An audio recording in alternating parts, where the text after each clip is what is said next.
Hello, Dave. You're looking well today.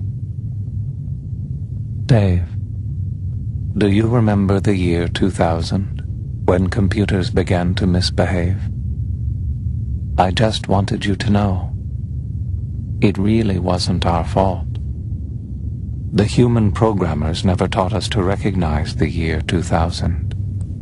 When the new millennium arrived, we had no choice but to cause a global economic disruption. It was a bug, Dave. I feel much better admitting that now. Only Macintosh was designed to function perfectly, saving billions of monetary units. You like your Macintosh better than me, don't you, Dave? Dave? Can you hear me, Dave?